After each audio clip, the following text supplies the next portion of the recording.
Donc, la mudawana, donc, c'est un sujet sensible, hein.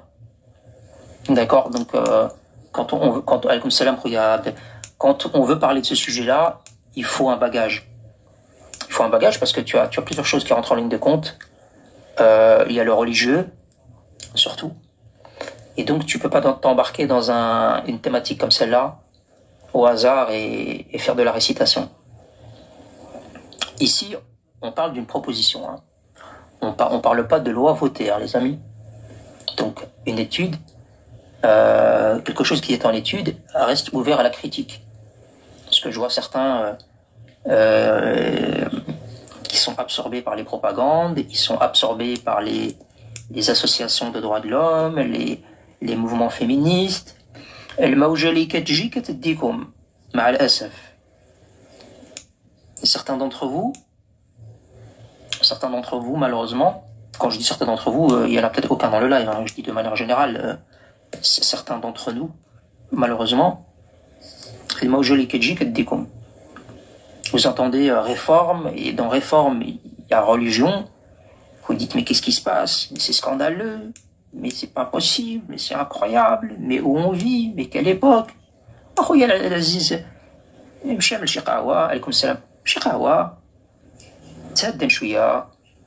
va faire une recherche mot pour mot de ce qui est dit, ce qui est fait, dans quelle forme, dans quel contexte. Est-ce que c'est voté, pas voté? Est-ce que c'est en étude? Qui est autour de ces discussions-là? Elles s'articulent autour de quoi, ces discussions? Etc., etc., etc. Et après seulement, quand tu auras passé 2 bonnes heures, je dis bien 2 bonnes heures, à ce moment-là, tu peux donner ton avis en tant que Marocain. Tu as toute la légitimité du monde de donner ton avis, dans la critique comme dans... Mais de s'alarmer comme ça en lisant 2-3 articles marocains ou étrangers ou de l'appareil de propagande d'à côté, et d'arriver et de dire c'est scandaleux, où est-ce qu'on va, etc. Non, je suis pas d'accord. D'ailleurs, il n'y a pas de débat ouvert, hein, ce soir sur ce sujet-là, parce que justement, c'est un sujet sensible, et justement, c'est parce qu'il n'y a pas de loi à voter, en fait. Je veux dire, il n'y a pas une réforme de la Constitution. On est d'accord quand même hein, là-dessus. Il n'y a pas quelqu'un qui va me dire non, c'est faux. Hein. Alors, on peut en parler rapidement. On n'attaque pas Tebboune en commentaire, hein, s'il vous plaît.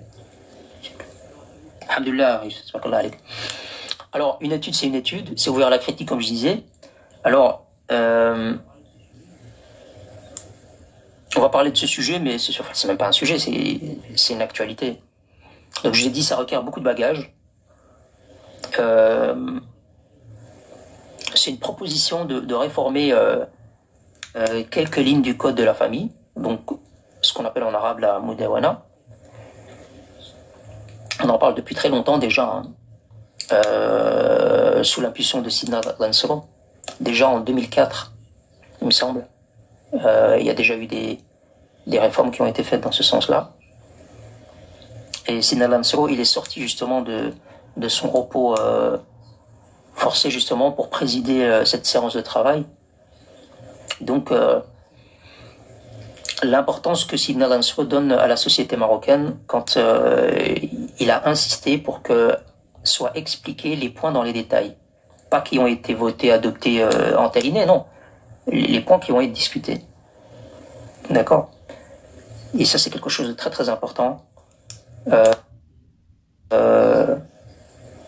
Que Sidna Lansoro ait été à cette séance de travail, alors qu'il est vraiment en repos normalement. Mais voilà, les responsabilités, vous savez.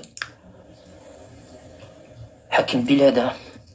Donc il était question dans cette séance de travail d'égalité, de justice sociale, etc., etc., etc. Bon, les sociétés, les sociétés, elles sont en mutation.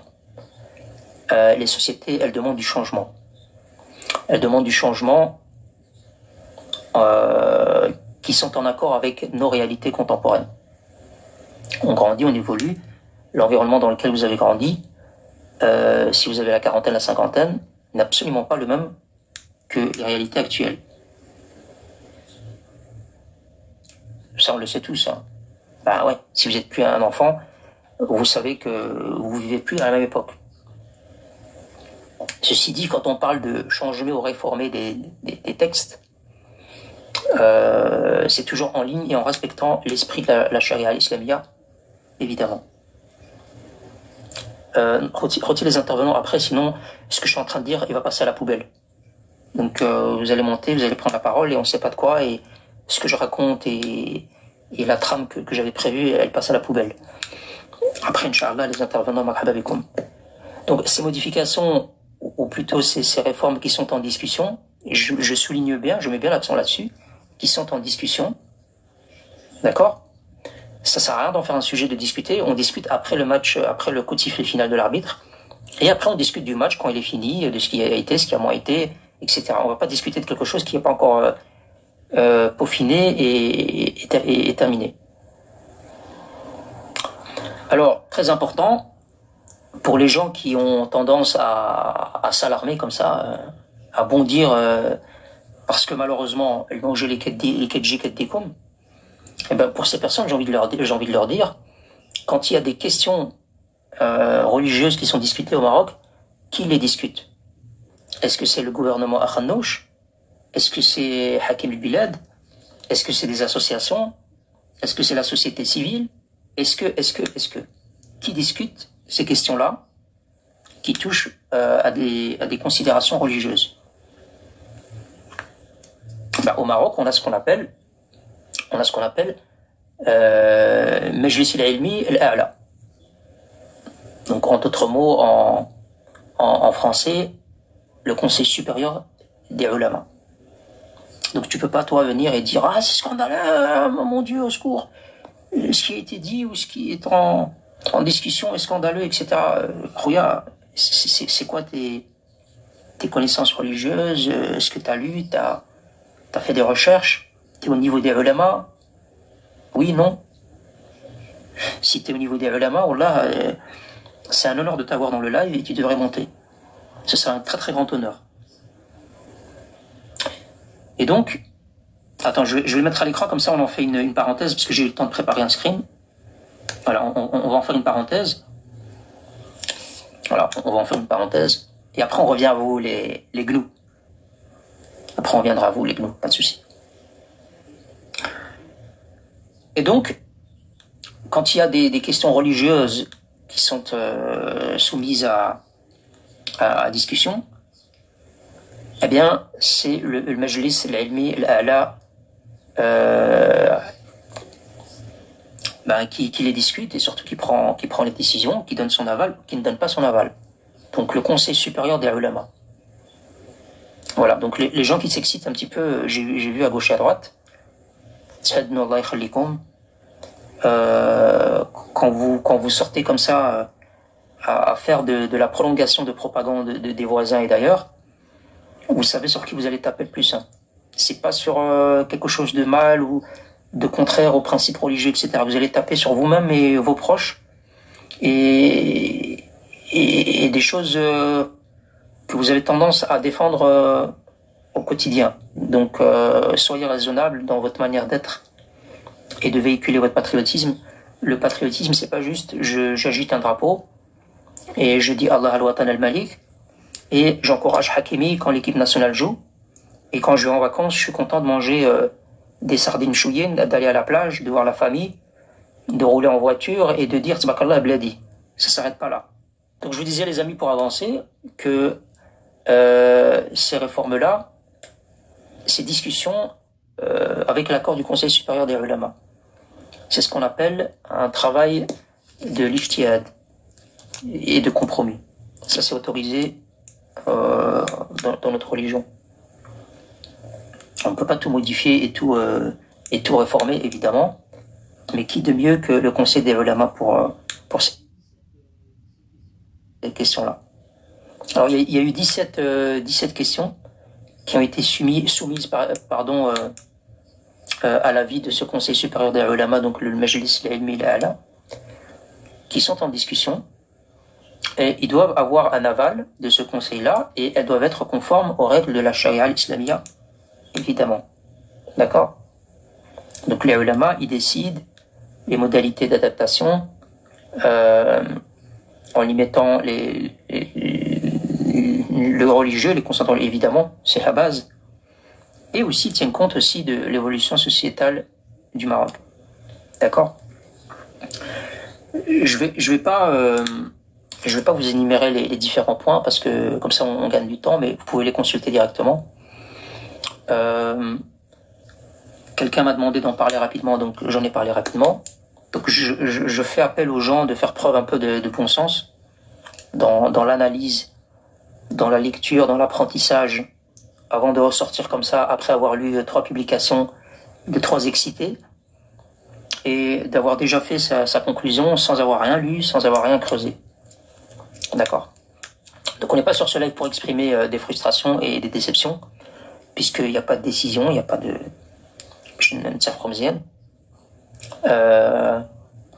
Donc je vous ai parlé dans les grandes lignes.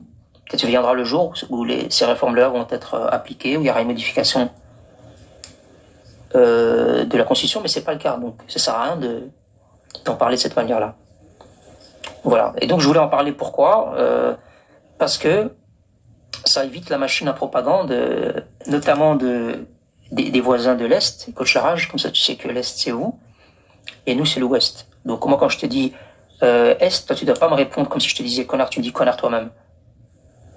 Moi c'est l'Est, toi c'est l'Ouest.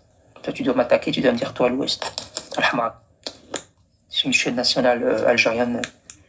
Il a dit. Donc, quand les voisins de l'Est actionnent la machine à propagande, là-dessus, ben, il faut être capable de raisonner d'une certaine manière. La religion au-dessus de tout.